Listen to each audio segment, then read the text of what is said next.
Geopolitics and Empire is joined by Dr. Calvin Beisner, who's founder, president, and national spokesman of the Cornwall Alliance for the Stewardship of Creation, a network of Christian theologians, natural scientists, economists, and other scholars advocating for biblical earth stewardship, economic development for the poor, and the proclamation and defense of the good news of salvation by God's grace received through faith in Jesus Christ's death and resurrection. We'll be discussing a new book that he has edited and contributed to called Climate and Energy, the Case for Realism, that's coming out this month. Welcome to Geopolitics and Empire, Calvin. It's great to be back with you. Thank you very much. It's great to have you for the first time on Geopolitics and Empire. I know you were a guest on my TNT show, and I've been following the work of Cornwall for a long time. I have this book about like a decade ago. I don't even remember when. And I've been reading the new book. It's not out yet, but it's really fantastic, and it's really gives a wide perspective for people to understand what is really happening with the climate and climate changeism, as I like to call it. And right. Maybe to start, in the beginning of the book, you give a brief summary, and then there are different authors that provide articles throughout. And you say anthropogenic global warming is real, but unlikely to become catastrophic. Essentially, it's not a crisis. Can you tell us a bit about that? Yeah, I think some people who embrace the notion that global warming caused by human activity is going to be catastrophic, is going to be an existential threat, will say, well, if you don't embrace that idea, then you don't believe in global warming at all. So you wind up being called a climate denier, whatever that means. It's pretty hard to deny climate. A climate change denier. Well, it's pretty hard to deny that too, since climate changes quite regularly, like every year from winter to spring to summer to fall, and over longer cycles as well, climate changes. So it's pretty hard really to be a true climate denier or a climate change denier. And basically that denier term tends to be a sort of a pejorative. It's a personal attack, wants really to compare you with Holocaust deniers, which is not exactly complimentary. But what we at the Cornwall Alliance think is that the best empirical evidence, and that's what science is really all about, is empirical evidence. It's not models. Models can be very helpful in investigation, but they don't bring you to conclusions. The best empirical evidence indicates that, yeah, human activity, especially the burning of coal, oil, and natural gas to make energy, which is a really good thing because it provides food and clothing and shelter and everything else that we need in terms of material things, but also a number of other activities that we do, agricultural activities and so on. These add to the atmosphere what often are called greenhouse gases. These are gases that absorb heat as it moves from the surface of the Earth out towards space, and they send some of that heat back down toward the surface. The result is that the surface of the Earth is warmer than it otherwise would be. Well, of course, the Earth would be solid ice if it weren't for some greenhouse effect. We have to have that. But the best empirical evidence indicates that the greenhouse gases that we've added to the atmosphere, most importantly carbon dioxide, are probably responsible for only about 1 to 2% of the warming of the atmosphere that we've observed over the last 100 to 150 years, meaning around 1/10 to perhaps 2/10 of a degree Celsius. That's certainly not a problem. In any locale, the nighttime low to the daytime high will differ by anywhere from 10 to 30, 40, 50 degrees. And the summer high to winter low will differ by 100 degrees or more. So that's just not a catastrophe.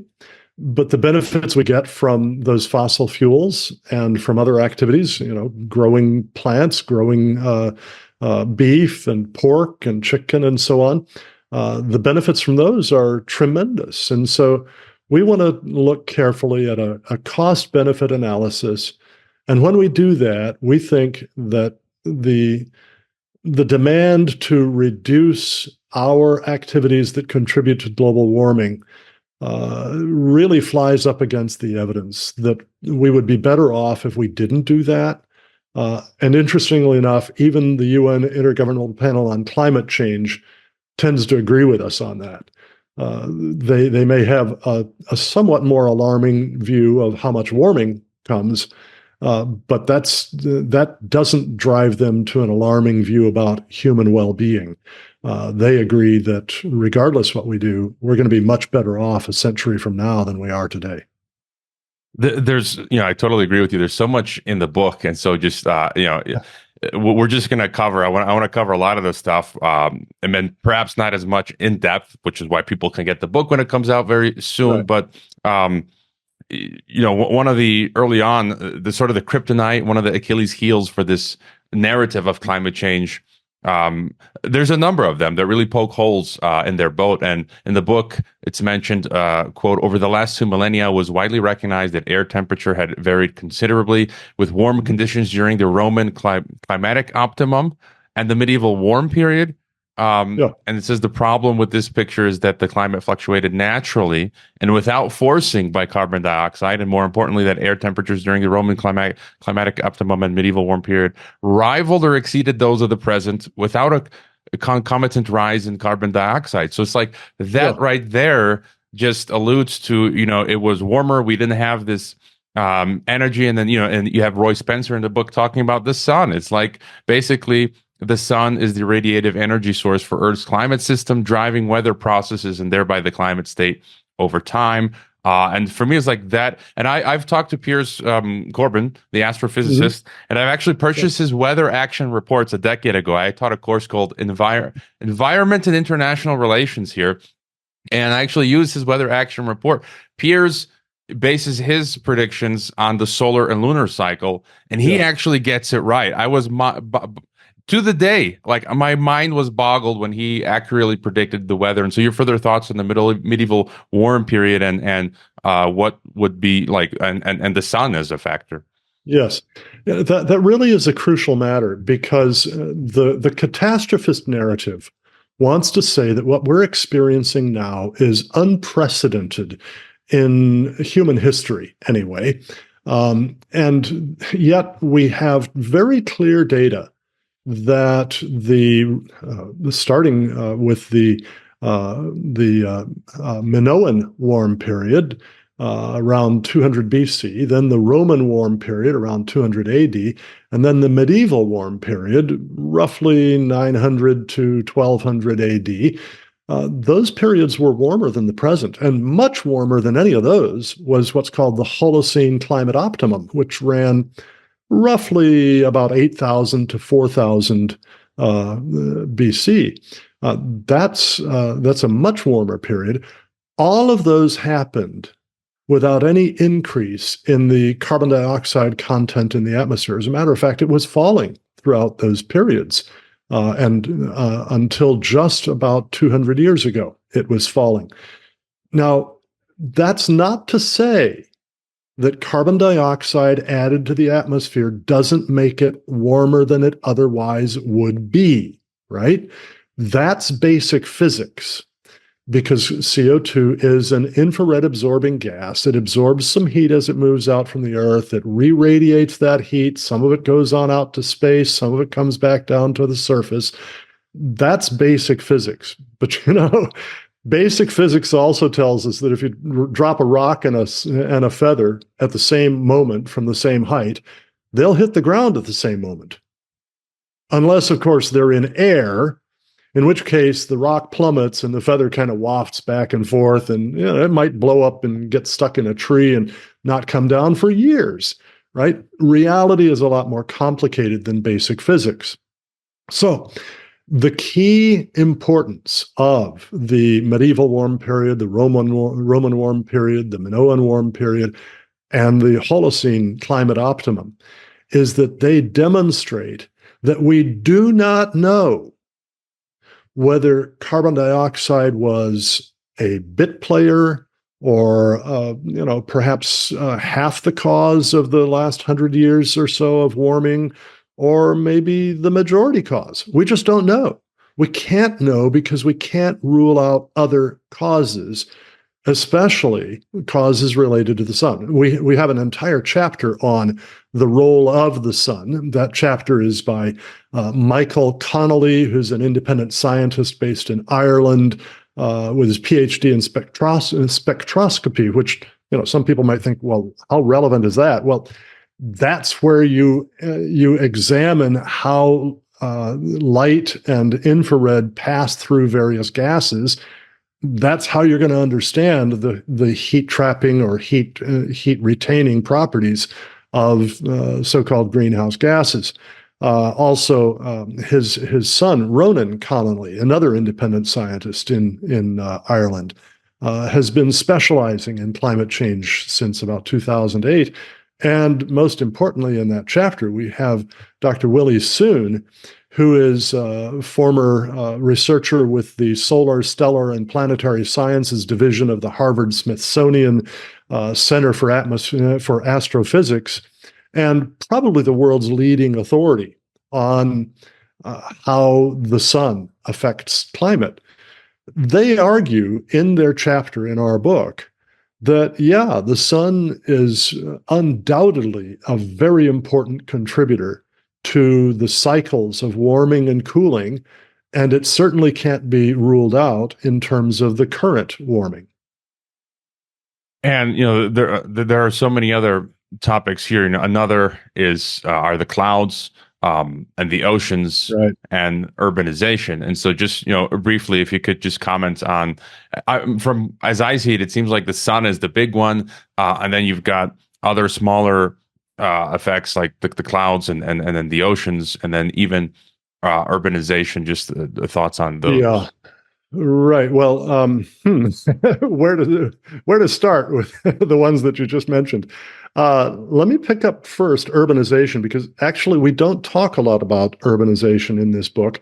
The late Patrick Michaels, in his chapter on models, on climate models, does address that some, and frankly, I wish that we had done it some more. The reason for that is that increasing studies are showing that the data that we have on temperature around the globe are heavily skewed toward urban areas and away from rural areas, uninhabited areas. Why that's important is that urban areas generate their own heat, or also absorb more heat from the sun. So blacktopped roads absorb more heat, which is why your feet hurt when you go out on blacktop on a hot day, right? And they don't hurt when you're walking on grass or dirt, right? So urban areas are naturally warmer, or we might say anthropogenically warmer than suburban, and much warmer than rural areas. The best studies on this now are indicating that probably something in the nature of 40 to 50% of the apparent increase in global average temperature over the last 120, 140 years has actually been only happening in the urban areas. And so our entire notion of how much have we warmed over the last 140 years or so needs to be brought down from about 1 to 1.1 degrees Celsius to about half a degree Celsius instead. That also means that future warming from added carbon dioxide and methane and nitrous oxide is going to be less than what people had thought when they assumed that all the warming was driven by carbon dioxide, especially. So that's one part of what you raised. You also asked about the role of clouds, and we do have an entire chapter on that by Dr. Spencer. He's one of the world's leading authorities on that. He's a principal research scientist at the University of Alabama in Huntsville, and he does work under NASA and under the state government of Alabama on climate change. And his work, along with that of say, for instance, Dr. Richard Lindzen, emeritus professor of meteorology and atmospheric physics at MIT, they have shown that whereas almost all of the computer climate models of how the climate responds to greenhouse gases assume that if you warm surface temperature some, clouds will respond in a way that will increase that warming. Instead, what they've found from actual observation is that when you warm the surface a bit, low-lying clouds, which cool the surface, increase, and very high stratospheric clouds, which warm the surface, decrease, and vice versa. And so, in other words, the models have it exactly backward. Well, pretty much the entire case for dangerous, potentially catastrophic, existential threat, global warming from CO2 and other greenhouse gases, pretty much the entire case depends on the assumption that the way clouds and other parts of the climate system respond to a little bit of warming is to increase that warming. In other words, positive feedbacks. What Spencer's and Lindzen's work shows, and Spencer discusses in depth in our book, is that the opposite is true. The feedbacks are net negative. They reduce the warming. So that's a part of it. We have a chapter on the role of the oceans by Anthony Lupo. He's professor of atmospheric sciences and oceanography, rather, at the University of Missouri. And he does research in large-scale atmospheric dynamics and climate dynamics and tropical meteorology and the like. His chapter on the oceans explains how various ocean cycles, ocean current cycles, the Atlantic multidecadal oscillation, the Pacific oscillation, El Nino and La Nina, things of this sort, right? He explains how those contribute to long-term changes in global average temperature. That's especially important because the news media, for example, tend to really focus heavily on hottest years, right? Anytime we've got a summer where things just get exceptionally hot, the news media will say, well, this is the hottest year on record. Well, our records in terms of comparable data don't actually go back all that far. The best we have is satellite data, and that only goes back to 1979. But what they tend to downplay is the fact that those hottest years are also El Nino years. And El Nino years are years in which, because of the El Nino, La Nina, southern oscillation in the Pacific Ocean releases a great deal of heat that it has stored into the atmosphere. And that's what gets us the extra warm years during that time. And by the way, when I say extra warm, we're talking about temperature differences measured in tenths of a degree Celsius. We're not talking, the difference between, say, 59-degree average temperature for the Earth and 79 degrees or something like that, right? And so all of this, again, contributes to the case that, yes, human activity emitting greenhouse gases does make the atmosphere warmer than it otherwise would be, but it's not making catastrophe. It's not causing great harm to humanity. One of the easiest ways we can recognize that is very, very simple. Over the last 100 years, the rate of human mortality caused by extreme weather events has dropped by more than 98%. And that's because of all the benefits that we get from the activities that contribute a little bit to warming. If you think about all the benefits we get from transportation fuels, from electricity, to light our houses, to run our refrigerators, to run our factories, and so on. If you think about all those benefits and the benefits of food from agriculture that also requires activities that emit greenhouse gases, hey, those benefits far outweigh any risks from changes in climate, changes in extreme weather events. And something you discuss in your book, if well, first of all, what you mentioned about their models, they always seem to be the opposite of what's true, the inverse, Right. And that life would be better as a result of a warming globe. And I've lived in Mongolia, which has the coldest capital on earth, Ulaanbaatar. I've spent a couple of years in Kazakhstan, northern Kazakhstan. It's absolutely freezing. Those people live and die by coal, natural gas, you name it. And so, but I think there is this sense, they say that if there, even if there was more CO2, that would help the plants grow, that we would have a more lush environment. That's true too.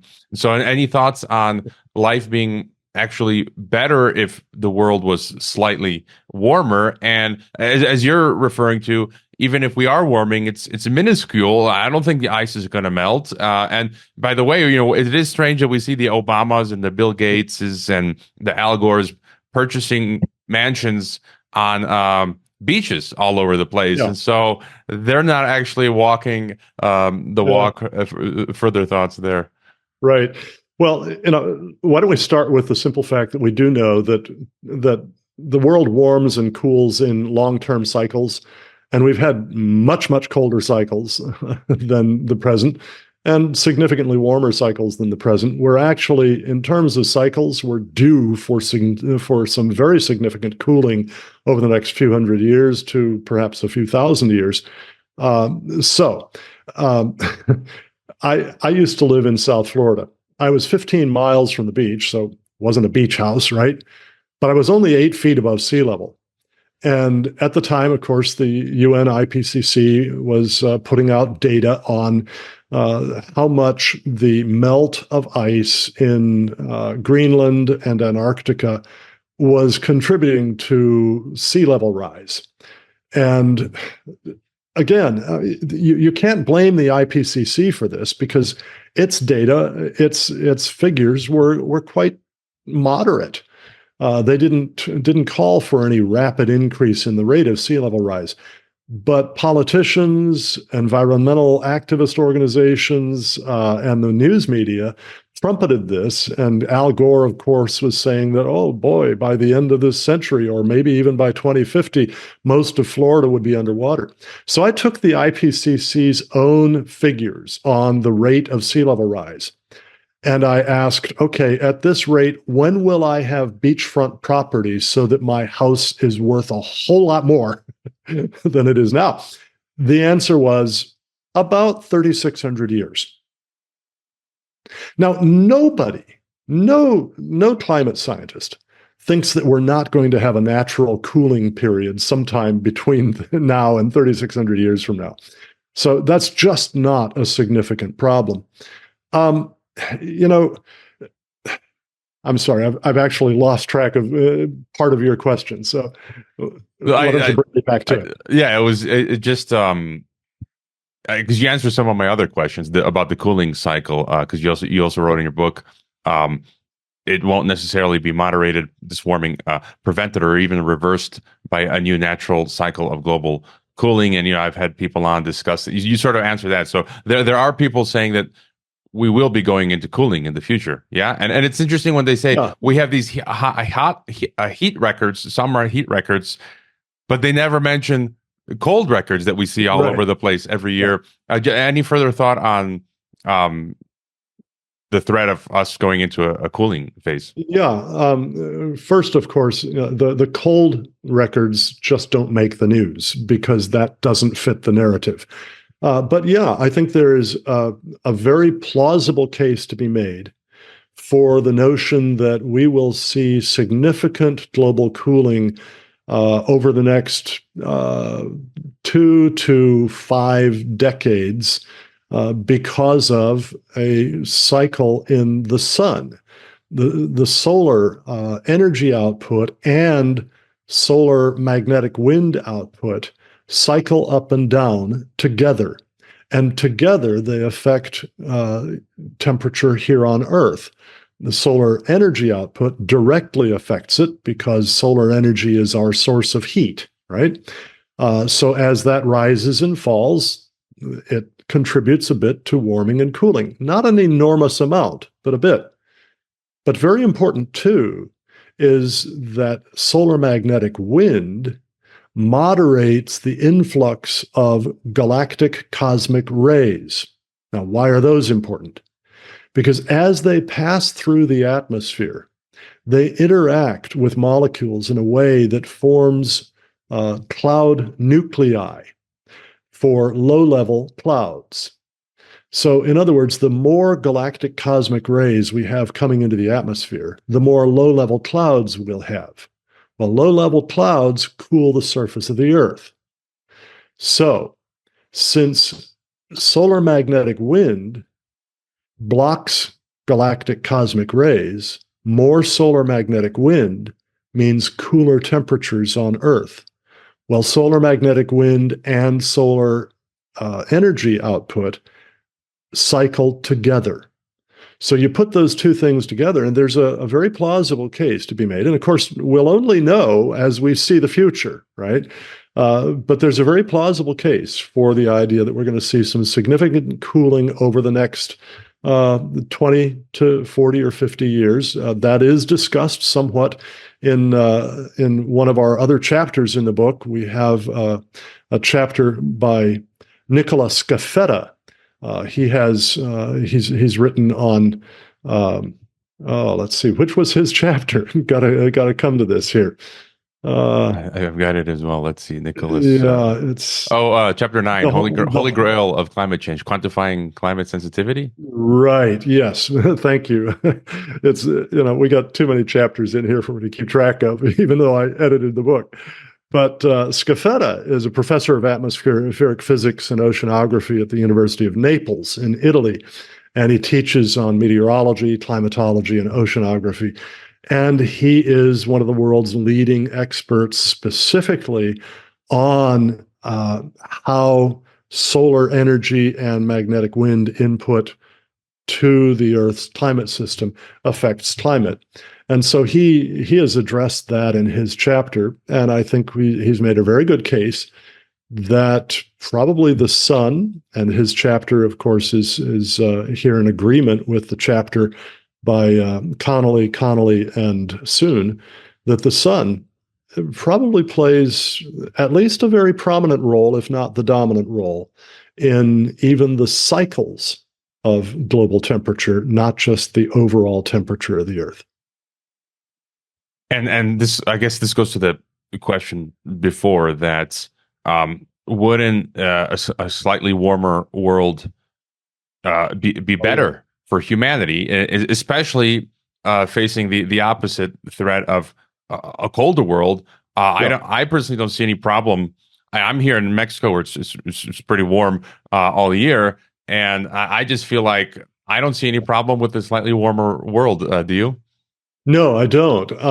We can look at retirement move patterns. Where do people tend to retire? Do they go from Florida to Minnesota or Canada, or do they go from Canada or Minnesota to Florida? It's pretty obvious where they go. And they're doing that because warmth is better for human health than cold. In fact, heat waves tend to kill only about 1/20th as many people per day as cold snaps.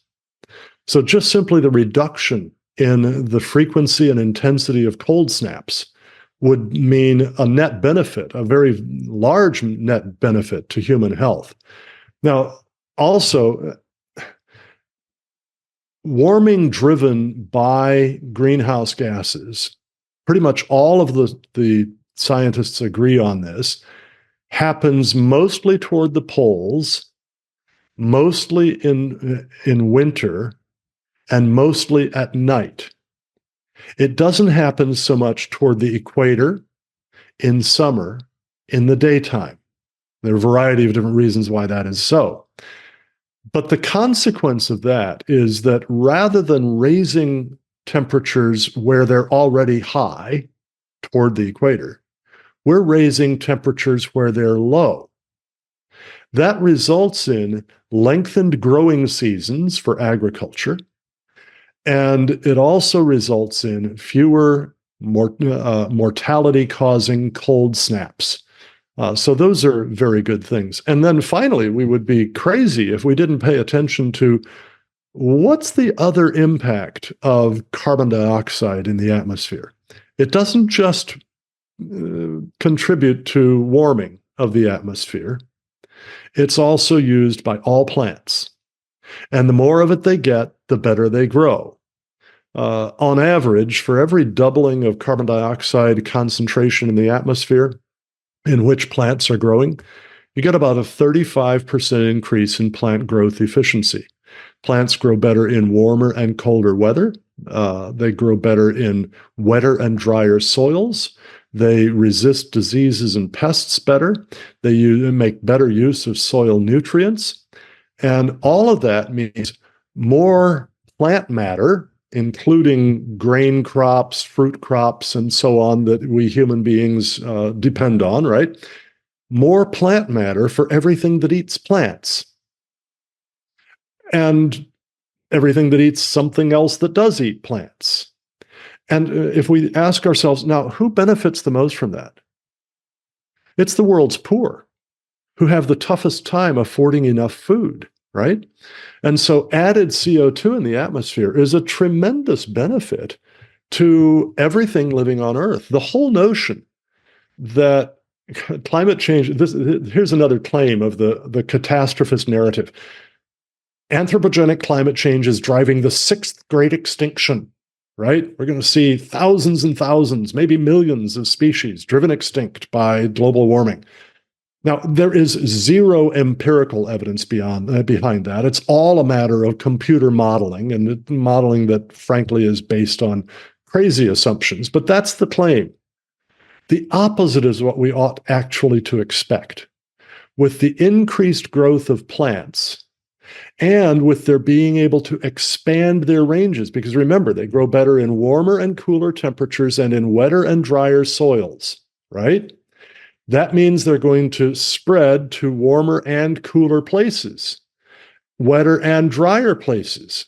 So all plants are going to increase their range, which, by the way, we have shown from satellite imagery that shows that we have had a very large increase in plant in leaf index or leaf coverage of the surface of the Earth over the last 40 or 50 years, and it is continuing, and it is almost entirely due to increasing CO2 in the atmosphere. This is good. Well, what that means is that all the different animals and other things that depend on plants can increase their ranges too, just as the plants increase theirs. So if you care about species extinction, you should welcome some global warming rather than protesting it. Yeah, you just made me think, one of the reasons I very much enjoy living here in Mexico is I can wear shorts and a t-shirt literally all year round. I don't need heat. I don't need heating, really.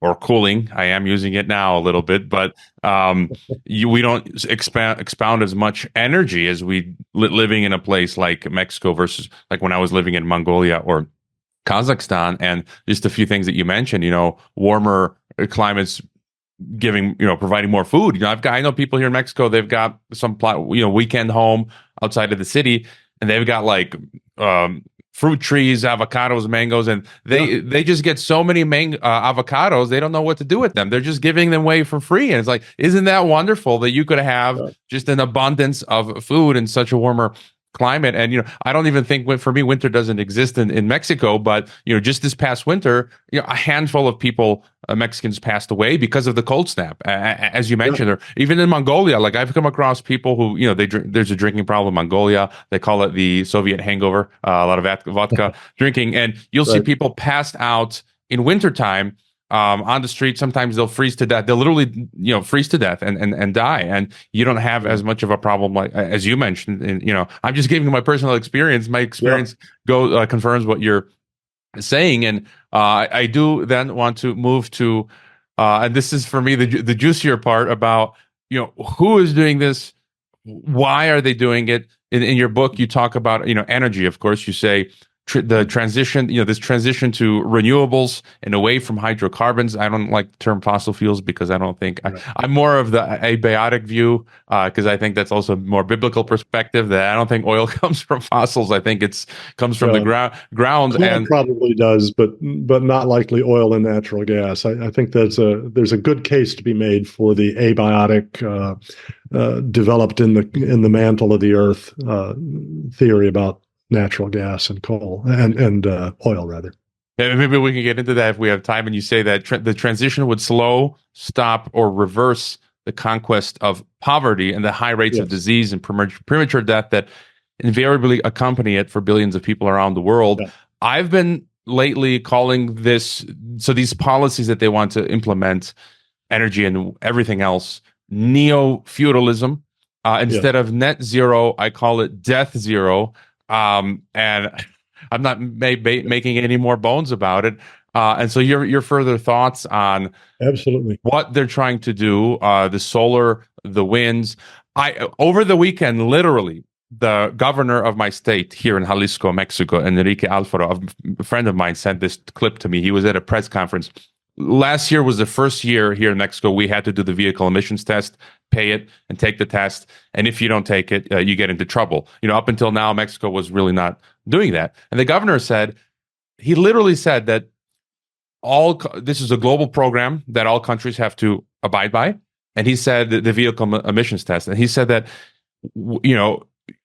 using your car creates emissions. So we have to decrease your emission use, which means disincentivizing you to use your car. And I actually had a friend of mine who her car didn't pass the test here. So now her car has been taken away. It's like she's not technically supposed to drive it. And that impoverishes her because now she takes hours more to use the Byzantine public transport or pay taxis, which costs more. She can't go to church as easily without the car. She can't go to work or see friends. And it's just, this is like neo-feudalism. Your further thoughts on these policies? Yeah, neo-feudalism is one great term for it. Neocolonialism is another one that my dear friend Vijay Jayaraj, who's the author of our last chapter in the book, Climate and Energy Policy in the Developing World, he just argues that what we have here is the wealthy West saying to the rest, we got wealthy by using coal, oil, and natural gas like there was no tomorrow. You don't get to do that. You have to stay poor.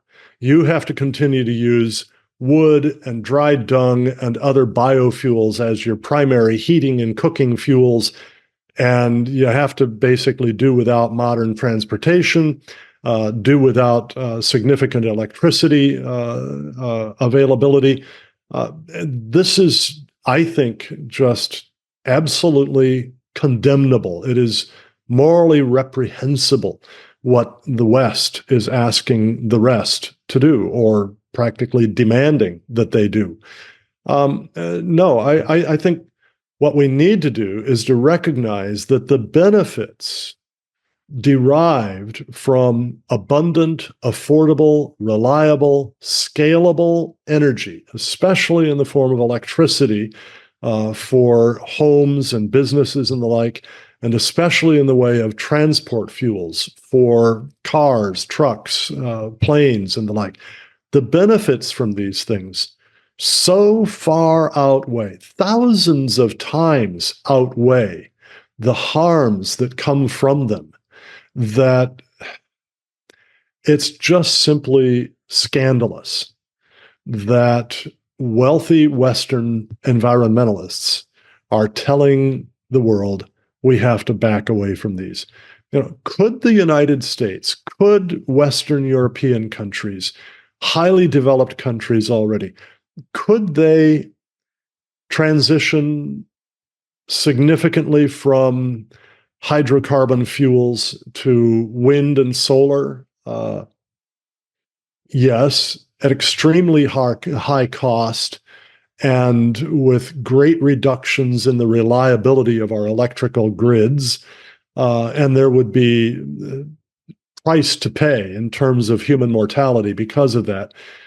But we could do that if there seemed to be a really good reason for it. There isn't, right?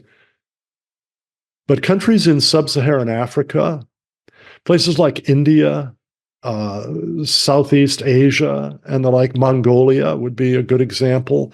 The stands, the former Soviet republics of the Islamic world, they would be devastated if prohibited from using coal, oil, and natural gas. And this is why their leaders are more and more just saying to the World Economic Forum, to the UN Intergovernmental Panel on Climate Change and the Framework Convention on Climate Change, no, we're not doing this. China, of course, is the best example of that. And they have some other political agendas in mind here as well. I think they are playing the West like a violin.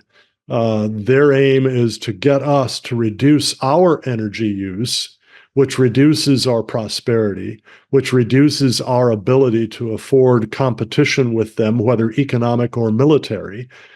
This is all part of their aim to fulfill Mao's 100-year marathon dream, that in 100 years from the 1949 victory in the Communist Revolution in China to 2049, China would surpass the United States and become the world's #1 superpower.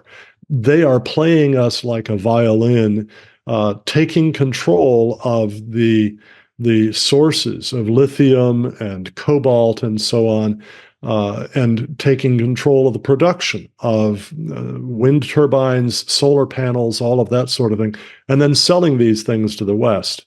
We might as well have a suicide impulse to be going along with that.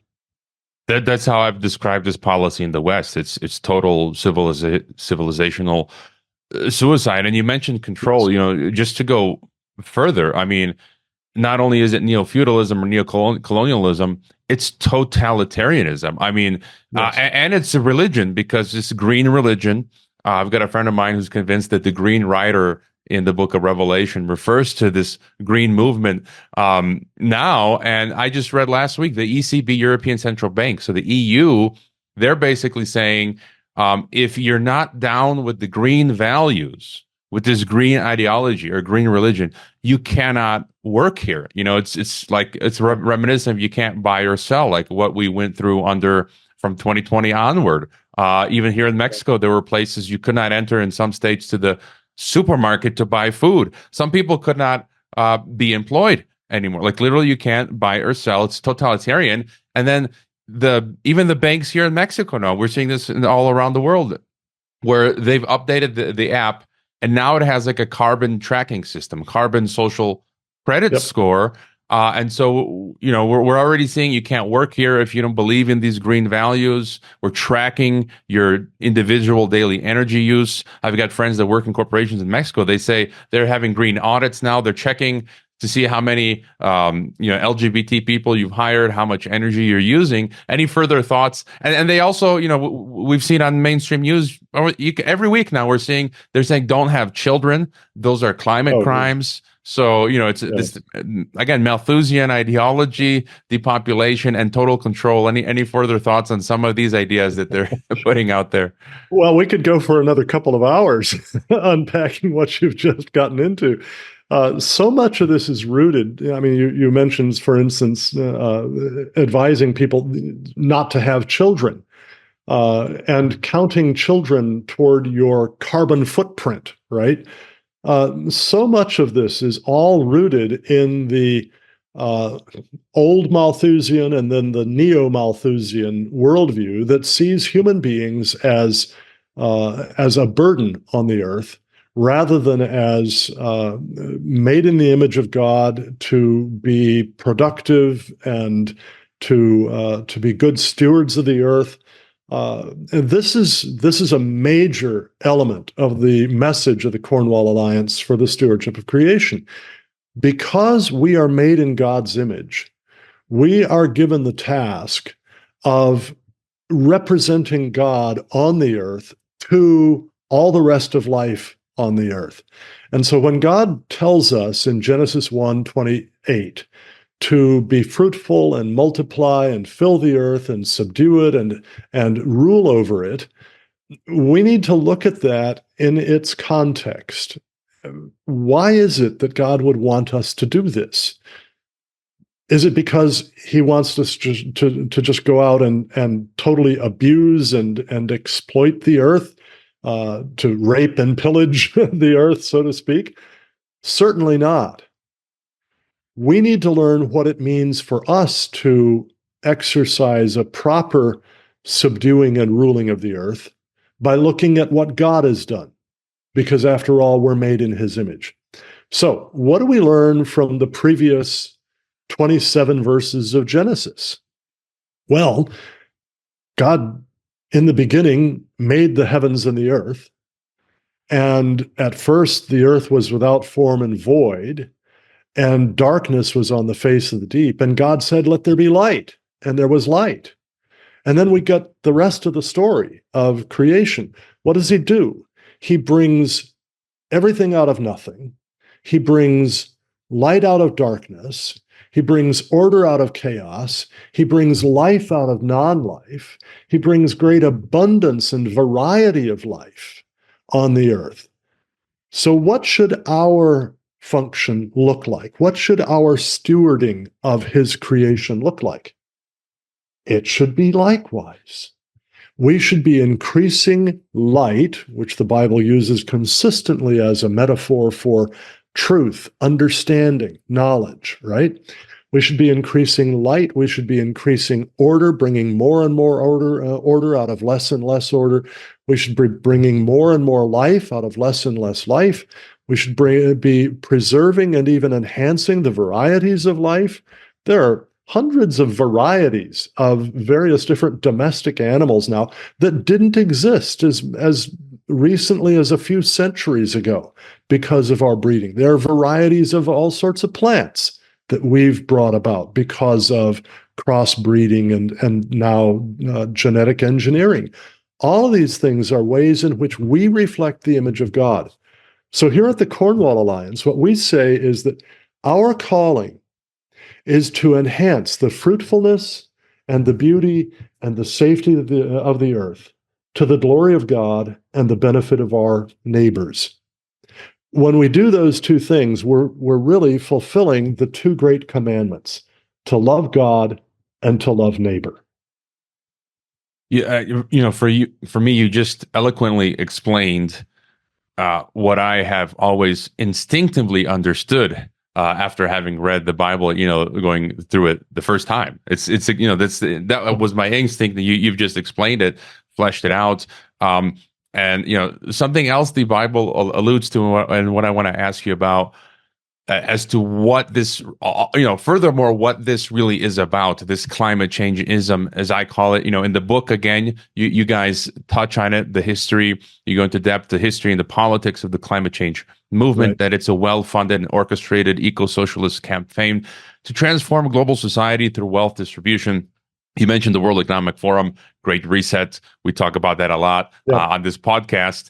And for me, it seems like it really, really also boils down to world government. You talk about Maurice Strong and how he believed the UN must be transformed into a world government. Just this week, I was reading from Democracy Without Borders, which is the organization that's pushing for world government. I've interviewed one of the founders on this show, Andreas Bummel, and I read his book about how they're trying to reform the UN to create a UN Parliamentary Assembly and create a proper world government with force. And in this recent article they wrote, they said basically that climate change would be a great pretext to be used to construct a world government. And they say public health, like pandemic, could also, or the threat of nuclear war, even Oppenheimer. They had the Oppenheimer film that came out last year. Articles came out how Oppenheimer and others were saying that this threat the threat of nuclear war could be used as the pretext to construct a world government. And it just seems to me like this is one of the main things they're driving for. Some of your thoughts here. Well, I think that's very, very clear. And Dr. David Legates, who is a recently retired professor of climatology at the University of Delaware, he's now our director of research and education, addresses that at considerable length in his chapter, The History and Politics of Climate Change, in our book, Climate and Energy, The Case for Realism.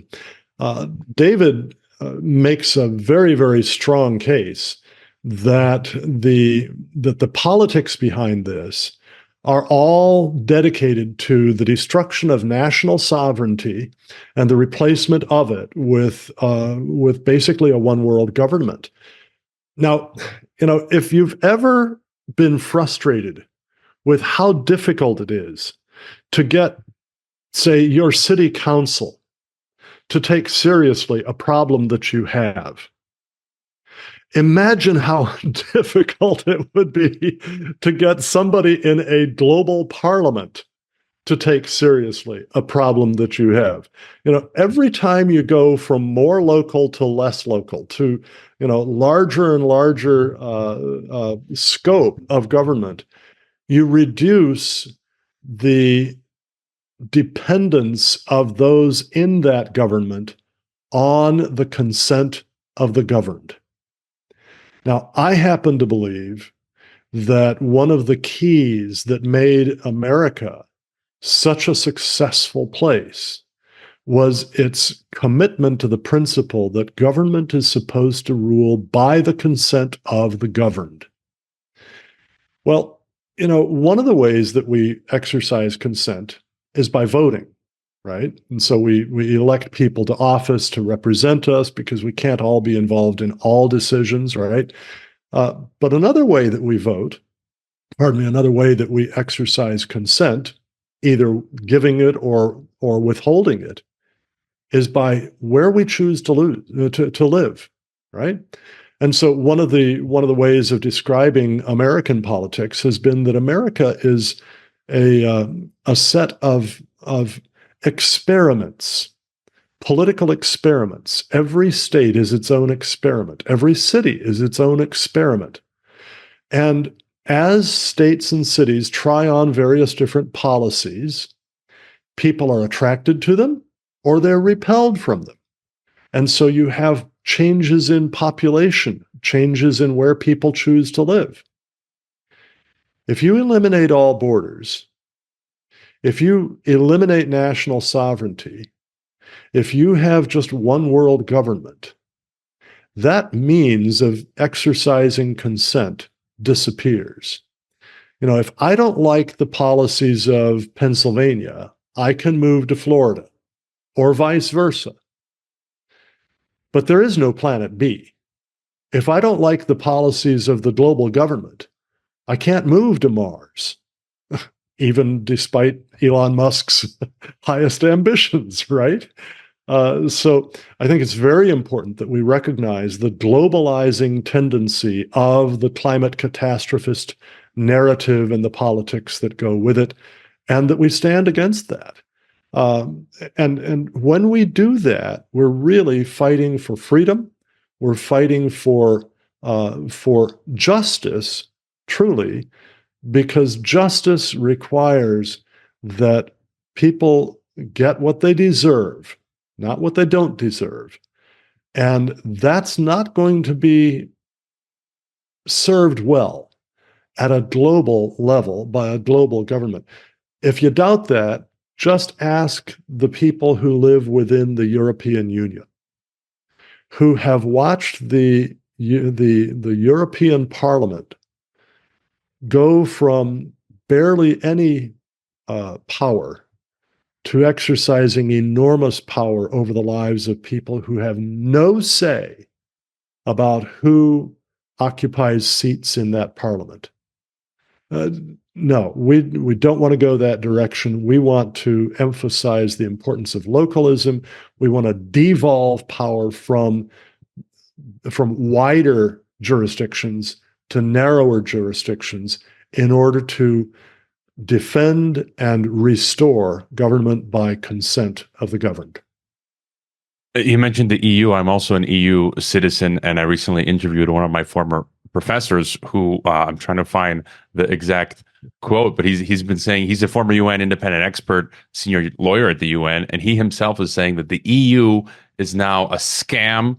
It's a dystopia. NATO is a criminal organization. They're restricting the rights of millions of Europeans. The EU. So we've got someone at the top, saying this is what has happened, and the emperor has no clothes. This week was a milestone for me. It was the first time my child read a book to me, and it was exciting.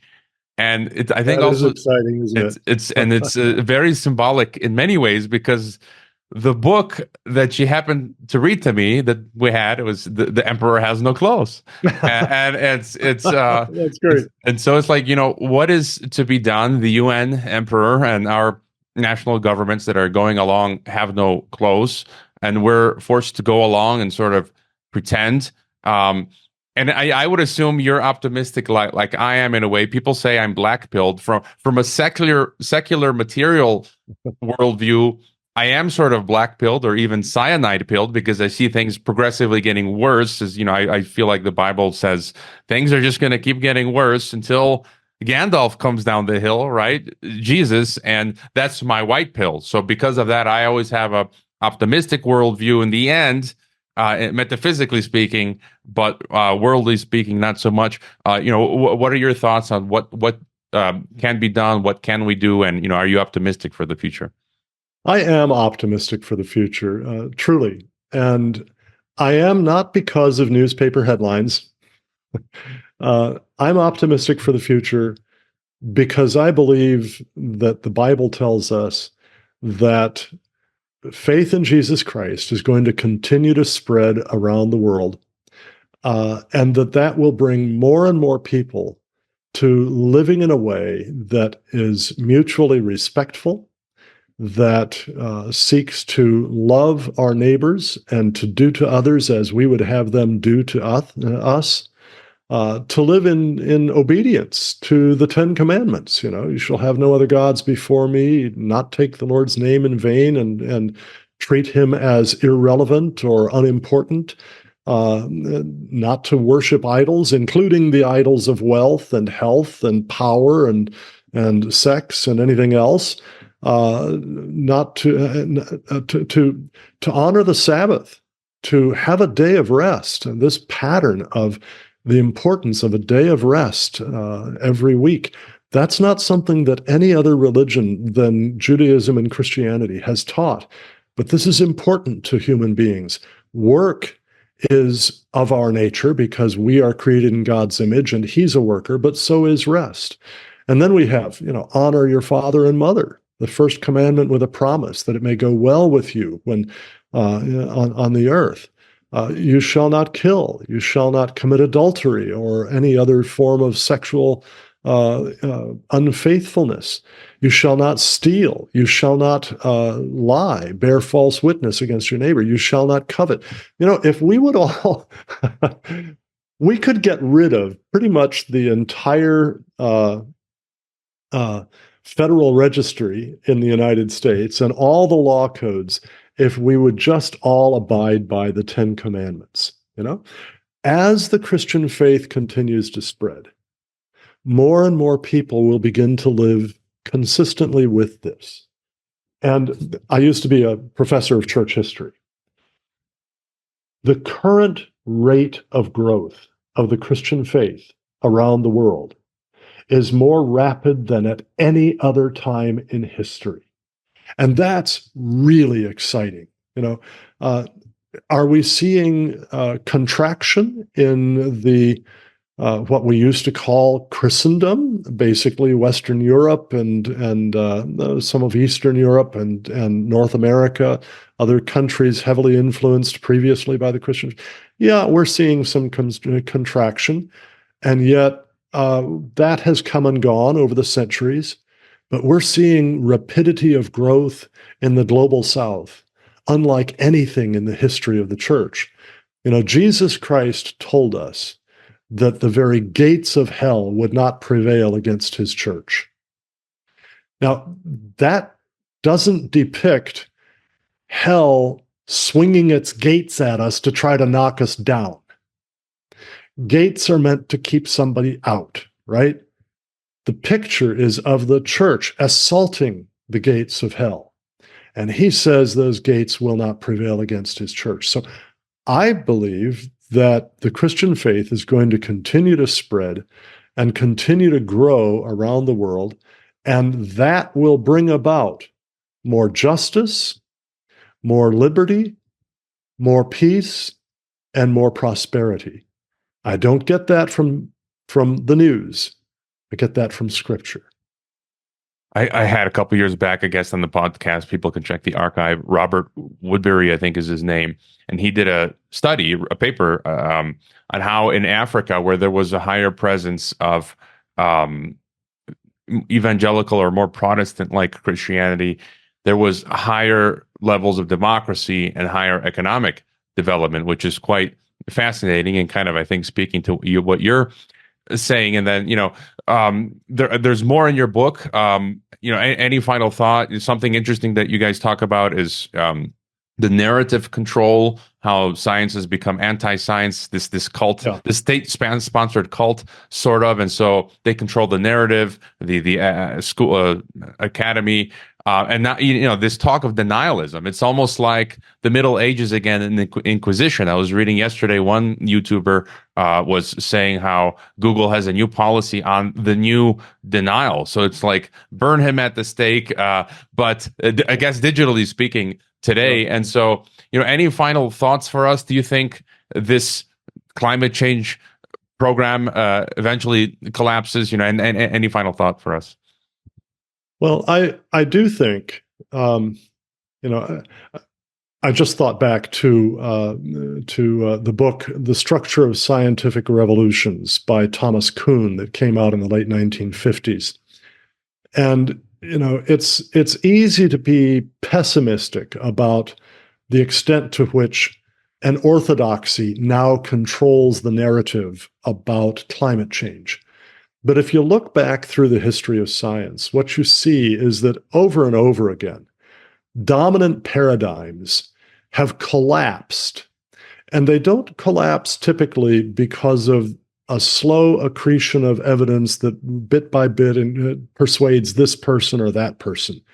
Instead, they collapse because all at once, a whole bunch of evidence comes in that cannot be reconciled with the paradigm. And the whole thing falls apart at once, all right?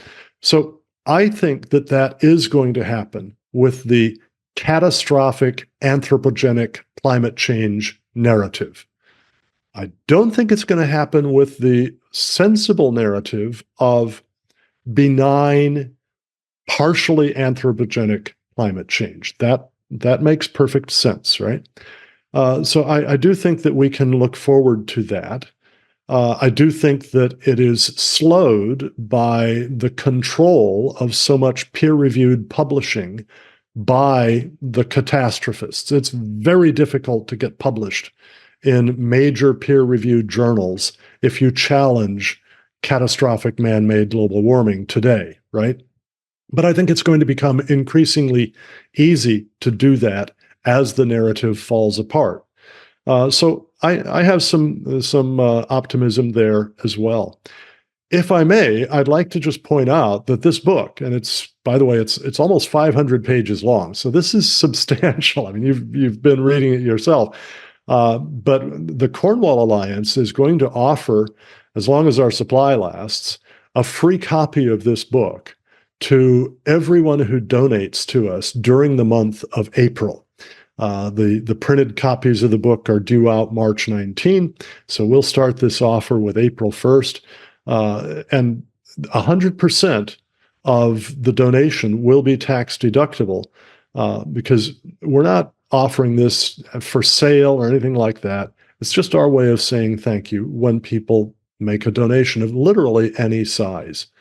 So they can do that by going to cornwallalliance.org/donate, or just cornwallalliance.org and look for the donation button. This is a book that people will want to put into the hands of public school science teachers, of school principals, of members of their city councils, their county boards of supervisors, and their state legislatures, because this is going to provide the kind of information, ammunition really, that is needed to get people well informed so that they can be confident that they're doing the right thing when they stand against the kinds of policies that would, as we discussed earlier, impoverish people, slow, stop, or reverse the climb out of poverty in developing countries, and really do no good for the Earth's environment, its natural environment, but great harm to humanity. Well, I thought I've come away now with a bit more optimism after this talk, and I hope listeners do as well. Again, the book Climate and Energy, The Case for Realism, cornwallalliance.org. All of the links are in the description. Again, as was mentioned, if you donate during the month of April, you get the book for free. Thank you for being on Geopolitics and Empire, Dr. Calvin Beisner. Well, thank you very much. It's a privilege. Glad to be back with you again. I hope you enjoyed this Geopolitics and Empire podcast. The website is geopoliticsandempire.com, and I encourage you to sign up for the free email list that goes out with each podcast and every weekend with a collection of news headlines. The newsletter and website are our last lines of defense. We're being censored and deplatformed. It's nearly impossible to find Geopolitics and Empire on the Google search engine. We've been blacklisted. YouTube frequently takes down our videos with strikes. Facebook restricts our page. Reddit and Twitter take down posts. And after the Associated Press mentioned Geopolitics and Empire in a 2021 article co-written with NATO, our Patreon account was terminated. Vimeo also terminated our Pro account. The best free way to help Geopolitics and Empire is to leave a review on Apple Podcasts or elsewhere and subscribe to all of our media channels. You can find the video broadcast now on 5 platforms: Odyssey, Rockfin, Rumble, BitChute, and Brighteon. You can find the audio broadcast on the podcast ecosystem: SoundCloud, Apple, Spotify, and so on. My current favorite social media channels are Twitter and Telegram, but you can also find us on Gab, MeWe, Minds, Float, VK, Instagram, Facebook, and LinkedIn. Finally, Geopolitics and Empire is in dire need of funding to continue. You can leave a donation, purchase a consultation with the host, or become a member to receive additional benefits. We also produce a weekly broadcast called Dissident Thinker for members and Rockfin subscribers only. We will continue to fight the good fight come hell or high water. Thank you for listening.